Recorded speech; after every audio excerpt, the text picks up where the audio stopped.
Hello and welcome to Spa-Francorchamps, where I am actually going to race a car. Yes, in the 24-hour Citroen C1 Racing Championship. They are here as part of a wider Citroen race, and I'm going to be driving in that car there, which is just about to go out for qualifying. But I thought before all that happens, I thought I'd give you a bit of a sense of the madness of C1 racing, because it really is quite bonkers. And I'm a little bit, well, shall we say, nervous about what is to come. Now, a Citroen C1 might not sound like the most glamorous racing car you've ever heard of. It's got 68 horsepower. These ones are pretty much bog stock. You can build one, apparently, for about £3,500, maybe £5 if you were really going glitzy on the build. They're pretty much bog standard, obviously stripped, caged and all the rest of it, but they are not quick.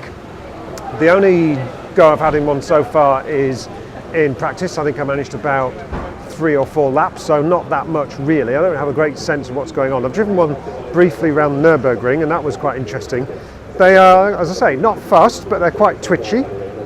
You've got to be on top of them, and you have to maximise every single mile per hour that you get. So it's actually quite scary. Driving a fast car is all right, because if you slow down, you can just build the speed back up. In one of these, if you lose 1 mile an hour in a corner, that's 5 down the next straight, 10 down the one after that, and you've got a real job on your hands getting any speed back. So it's really close racing. I've competed against them at Anglesey, and they go around in big clumps for about 6 cars at a time, arriving at corners 4 abreast and all the rest. So it's pretty full-on racing.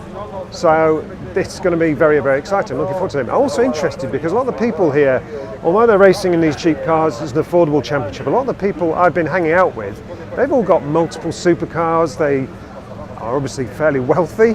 One of them races a Porsche 904 at Goodwood, things like that. So I'm interested to find out what makes people who have the money and access to racing much more glamorous machinery, what encourages them to go and race a cheap little Citroen around a track like Spa.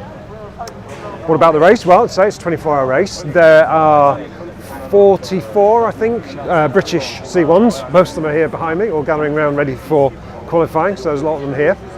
And they are built to the basic spec that I just talked about before. There are also this car here. This is one of the Belgians, so there's a Belgian contingent as well. There's I think 20 odd of them, so 70 odd C1s in total, plus a load of mad 2CV prototype things, which I'll be seeing plenty of on the track, I'm sure.